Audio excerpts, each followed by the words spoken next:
ಇದು ಬಸವನಂದಿಹಳ್ಳಿ ಬಸವೇಶ್ವರ ಸ್ವಾಮಿ ದೇವರು. ಸೊ ಇದನ್ನ ನೀವು ಕೇರ್ಫುಲ್ಲಾಗಿ ಅಬ್ಸರ್ವ್ ಮಾಡಿದ್ರೆ ಇದು ಕಲ್ಲಿನ ಒಂದು ಆಕಾರದಲ್ಲಿರ್ತಕ್ಕಂತಹ ಬಸವೇಶ್ವರ ಸ್ವಾಮಿ.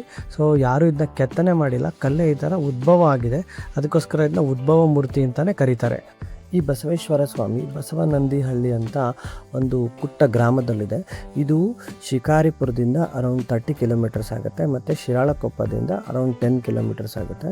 ಹಿರೇಕೆರೆ ಹೋಗೋ ಮೇಯ್ನ್ ರೋಡಲ್ಲಿ ನೀವು ಲೆಫ್ಟಿಗೆ ಡಿವಿಯೇಷನ್ ತೊಗೊಂಡ್ರೆ ಈ ದೇವಸ್ಥಾನ ಸಿಗುತ್ತೆ. ಸೊ ಪ್ರತಿ ಅಮಾವಾಸ್ಯೆ ದಿವಸ ಅಭಿಷೇಕ ಎಲ್ಲ ಇರುತ್ತೆ ಮತ್ತು ವರ್ಷಕ್ಕೊಂದು ಸರ್ತಿ ಇಲ್ಲಿ ಜಾತ್ರೆ ಕೂಡ ಮಾಡ್ತಾರೆ.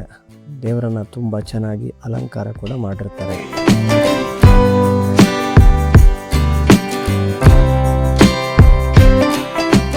ಈ ಬಸವೇಶ್ವರ ಸ್ವಾಮಿ ನಮ್ಮ ಮನೆ ದೇವರಾಗಿರುತ್ತೆ. ಮತ್ತು ಹಾಗೆಯೇ ಈ ಭಾಗದ ಎಷ್ಟೋ ಜನಗಳು ಈ ದೇವರಿಗೆ ನಡ್ಕೊತಾರೆ.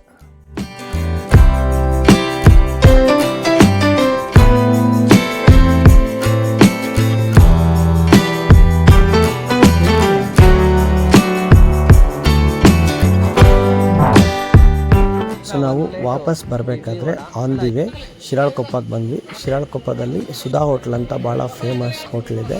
ಇಲ್ಲಿ ಬ್ರೇಕ್ಫಾಸ್ಟ್ನ ಮಾಡಿದ್ವಿ. ಎಸ್ಪೆಷಲಿ ಈ ಹೋಟೆಲಲ್ಲಿ ಸಿಗುವಂತಹ ದೋಸೆ ಈವನ್ ರಾಮೇಶ್ವರಂ ಕೆಫೆ ದೋಸೆಗಿಂತಲೂ ಸಖತ್ತಾಗಿರುತ್ತೆ. ಭಾಳ ಕ್ರಿಸ್ಪಿಯಾಗಿರುತ್ತೆ ಮತ್ತು ಟೇಸ್ಟಿಯಾಗಿ ಕೂಡ ಇರುತ್ತೆ. ಸೊ ನೀವು ಕೂಡ ಇನ್ ಕೇಸ್ ಏನಾದರೂ ಶಿರಾಳಕೊಪ್ಪ ಈ ಸೈಡ್ ಏನಾದರೂ ಹೋದರೆ ಈ ಹೋಟೆಲಲ್ಲಿ ಬ್ರೇಕ್ಫಾಸ್ಟ್ನ ಟ್ರೈ ಮಾಡಿ. Thanks for watching.